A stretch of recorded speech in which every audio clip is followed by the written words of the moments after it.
ഏവർക്കും നമസ്കാരം. ഭാരതദർശനം ആധ്യാത്മിക യൂട്യൂബ് ചാനലിലേക്ക് സ്വാഗതം. ഇന്ന് സത്യസായി ബാബയെക്കുറിച്ചുള്ള 2 അനുഭവക്കുറിപ്പുകളാണ് ഞാൻ നിങ്ങൾക്ക് വേണ്ടി പങ്കുവയ്ക്കുന്നത്. ഈ 2 അനുഭവക്കുറിപ്പുകളും വായിച്ചപ്പോൾ ഇതിൽ ഒരുപാട് ആധ്യാത്മിക തത്വങ്ങൾ ഒളിഞ്ഞിരിക്കുന്നതായി എനിക്ക് തോന്നിയിരുന്നു. ഒന്ന് കർമ്മഫലത്തെക്കുറിച്ചിട്ടുള്ളതാണ്.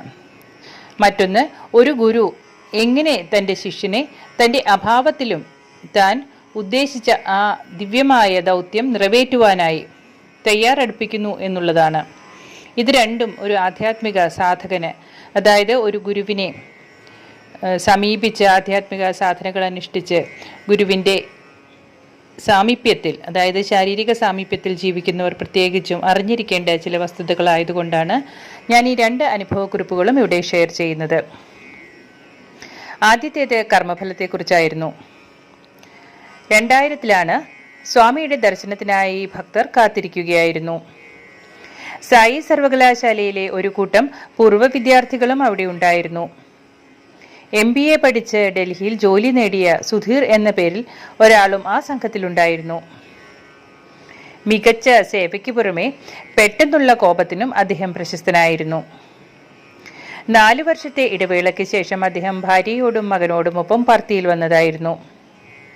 മകൻ സുന്ദരനായിരുന്നുവെങ്കിലും ജനനം മുതൽ തന്നെ കണ്ണിന് കാഴ്ചക്കുറവുണ്ടായിരുന്നു. അദ്ദേഹം മകനെ മടിയിലിരുത്തി ദർശനത്തിനായിരുന്നു. സായിയുടെ അനുഗ്രഹവും സായിയുടെ കൃപയും തൻ്റെ കുട്ടിക്ക് ലഭിക്കുമെന്ന് സുധീർ പ്രതീക്ഷിച്ചു.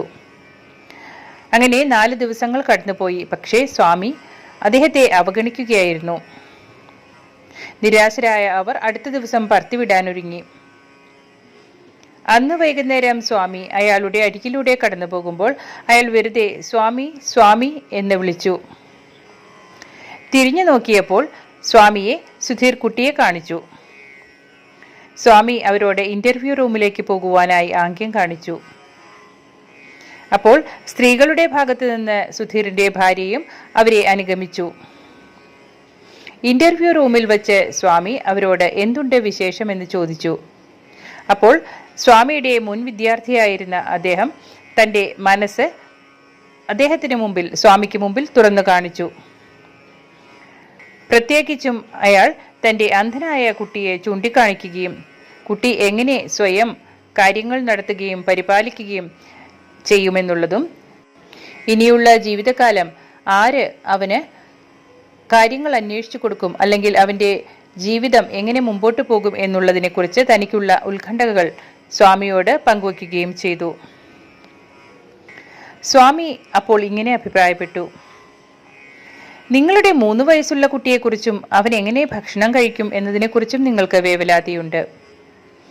വർഷങ്ങൾക്ക് മുമ്പ് ഗുരുപൂർണിമ ദിനത്തിൽ നിങ്ങൾ ക്യാൻറ്റീനിൽ സേവനമനുഷ്ഠിക്കുമ്പോൾ നിങ്ങൾ ഒരു അന്ധനോട് പുറത്തിറങ്ങാൻ ആവശ്യപ്പെട്ടു.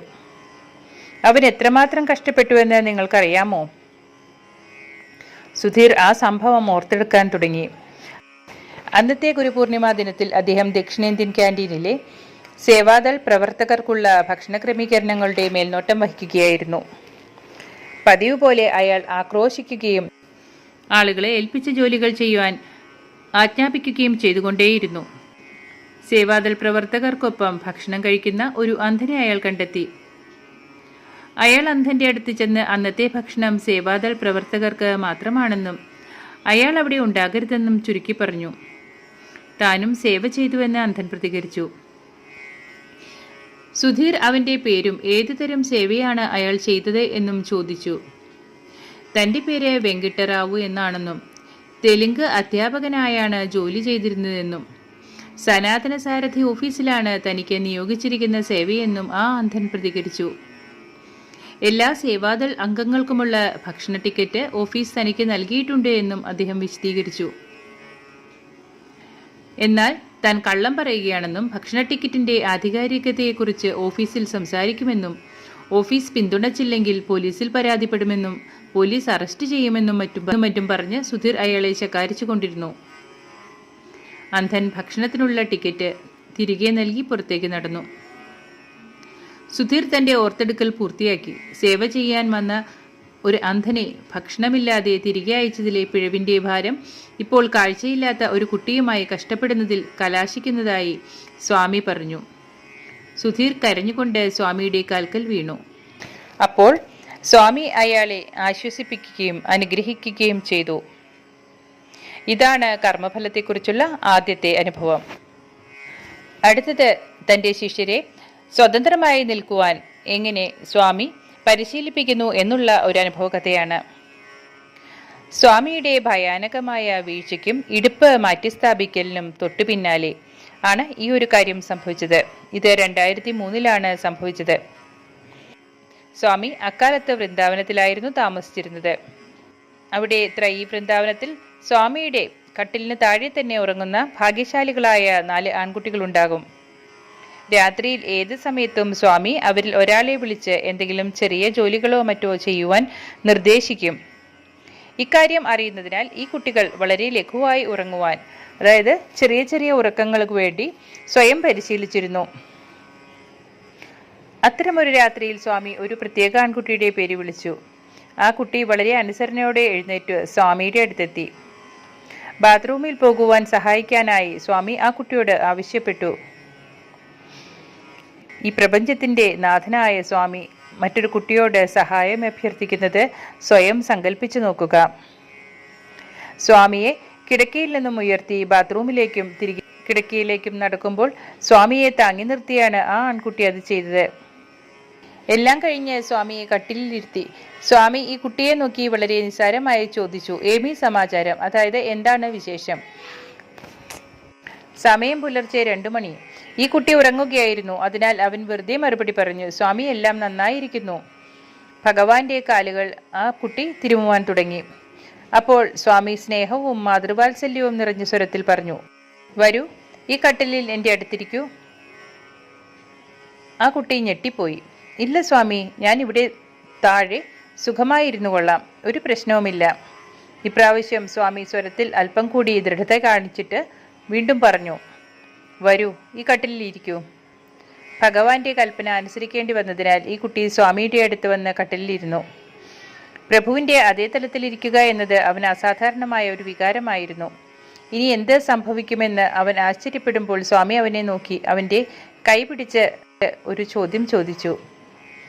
ഞാനിപ്പോൾ പോയാൽ നീ എന്തു ചെയ്യും? ഈ ആൺകുട്ടിയുടെ ഹൃദയം കഷ്ണങ്ങളായി കീറി. ചോദ്യം നന്നായി കൈകാര്യം ചെയ്യുവാൻ തനിക്ക് കഴിയില്ലെന്നറിഞ്ഞുകൊണ്ട് അവൻ വിഷയം മാറ്റുവാൻ ശ്രമിച്ചു. ചോദ്യത്തിന് ഉത്തരം നൽകേണ്ടതിന് പകരം അവൻ പറഞ്ഞു, സ്വാമി, കുറച്ച് ദിവസങ്ങൾക്കുള്ളിൽ അവിടുന്ന് സുഖം പ്രാപിക്കുമെന്ന് ഡോക്ടർമാർ പറയുന്നു. അവിടത്തേക്ക് വേഗത്തിൽ നടക്കുവാനും ഓടാനും കഴിയും. അവിടുത്തെ വേഗതയുമായി പൊരുത്തപ്പെടുവാൻ ആർക്കും കഴിയുകയില്ല. അക്കാലത്ത് എല്ലാവരും ഭയപ്പെട്ടിരുന്ന ഒരു വിഷയം ഒഴിവാക്കി നിരാശനായ ഒരു ചെറുപ്പക്കാരൻ്റെ വാക്കുകളായിരുന്നു ഇത്. സ്വാമി ഈ കുട്ടിയുടെ ദയനീയാവസ്ഥ കണ്ടെങ്കിലും വിട്ടില്ല. അദ്ദേഹം വീണ്ടും ചോദിച്ചു, ഞാൻ നിന്നോട് ഒരു ചോദ്യം ചോദിക്കട്ടെ? ഞാനിപ്പോൾ പോയാൽ നീ എന്തു ചെയ്യും? അപ്പോൾ ആ വിദ്യാർത്ഥി ഒരു കൊച്ചുകുട്ടിയെ പോലെ പൊട്ടിക്കരഞ്ഞുകൊണ്ട് പറഞ്ഞു, സ്വാമി, ഒന്നുകിൽ ഞാൻ ഇനി ജീവിച്ചിരിക്കുകയില്ല, അല്ലെങ്കിൽ ഞാൻ ജീവിച്ചിരിക്കുകയാണെങ്കിൽ തന്നെ പൂർണ്ണമായും ഒരു ജീവച്ഛവമായി മാറും. സ്വാമി അവനെ സ്നേഹപൂർവ്വം തലോടിക്കൊണ്ട് പറഞ്ഞു, എനിക്കറിയാം, വിഷമിക്കേണ്ട. ഞാൻ പോകുന്നതിന് മുമ്പ് നിന്നെയും എല്ലാവരെയും ഒരുക്കും. അത് വളരെ നീണ്ട ഒരു ഒരുക്കമായിരിക്കും. വിഷമിക്കേണ്ട. അതും പറഞ്ഞ് സ്വാമി ഈ കുട്ടിയെ കിടക്കയിലേക്ക് തിരിച്ചയച്ചു. ഈ സംഭാഷണത്തിന് തൊട്ടു പിന്നാലെ ഈ കുട്ടിയെ സ്വാമിയുടെ സേവനത്തിൽ നിന്ന് പുറത്താക്കി. ഒരു ഘട്ടത്തിൽ പ്രശാന്തി നിലയത്തിൽ നിന്ന് പോലും. സ്വാമി തൻ്റെ കുട്ടികളെ പരീക്ഷിക്കുമ്പോൾ അവരിൽ നിന്ന് ഭക്തിയുടെ ഏറ്റവും മികച്ച രൂപം പുറത്തെടുക്കുന്നു. അതൊരു നീണ്ട കഥയാണ്. പക്ഷെ ഒരിക്കൽ ആ പരീക്ഷണം അവസാനിച്ചു. ഈ വിദ്യാർത്ഥിക്ക് പ്രത്യേകിച്ച് സ്വാമിയുടെ മഹാസമാധിക്ക് ശേഷം സ്വയം ചിന്തിക്കുവാനായി അവസരം ലഭിച്ചു. സ്വാമി തൻ്റെ ഭൗതിക ശരീരം ഉപേക്ഷിക്കുവാനുള്ള ആരംഭത്തിനായി തന്നെ ഒരുക്കിയിട്ടുണ്ടെന്ന് അവൻ മനസ്സിലാക്കി. ഭൂമിയിലെ സ്വാമിയുടെ അവസാന നിമിഷം വരെ താൻ സ്വാമിയുടെ ശാരീരിക സാമീപ്യത്തിൽ ആയിരുന്നുവെങ്കിൽ സ്വാമിയോട് ഏറ്റുപറഞ്ഞതുപോലെ താൻ ഒരു ജീവച്ഛവമായി തീർന്നേനെ എന്ന് അയാൾ പിന്നീട് മനസ്സിലാക്കി. പക്ഷേ സ്വാമിയിൽ നിന്ന് ശാരീരികമായി അകന്നുപോയതുകൊണ്ട് യഥാർത്ഥ സ്വാമി ആരാണെന്ന് ആ വിദ്യാർത്ഥിക്ക് തിരിച്ചറിയുവാൻ കഴിഞ്ഞു. ഹൃദയത്തിൻ്റെ രൂപരഹിതമായ വസതി പിന്നീട് ഭഗവാന്റെ സേവ ചെയ്യുന്നതിനായി തൻ്റെ കാഴ്ചപ്പാട് വിശാലമാക്കുവാൻ അവന് കഴിഞ്ഞു. അതുപോലെ സ്വാമി നമ്മെ ഓരോരുത്തരെയും ആ കഴിവ് കൊണ്ട് അദ്ദേഹത്തിൻ്റെ ജോലി ഇന്നും എന്നേക്കും ചെയ്യുവാനായി ഒരുക്കി. സജ്ജനങ്ങളെ, ഈ രണ്ട് സംഭവങ്ങളുടെയും ആന്തരികാർത്ഥം നിങ്ങൾക്ക് മനസ്സിലായി കാണും എന്ന് ഞാൻ കരുതുന്നു. ഒരു ഗുരുവിൻ്റെ ശാരീരികമായ സാമീപ്യത്തിലല്ല, അദ്ദേഹം പകർന്നു തരുന്ന ആ അറിവുകൾ പ്രാവർത്തികമാക്കുന്നതിലാണ് ഒരു ശിഷ്യൻ്റെ യഥാർത്ഥ നന്മ എന്നുള്ളതാണ് ഈ ഒരു കഥയിലൂടെ നമുക്ക് മനസ്സിലാകുന്നത്. ഏവർക്കും നന്ദി, നമസ്കാരം.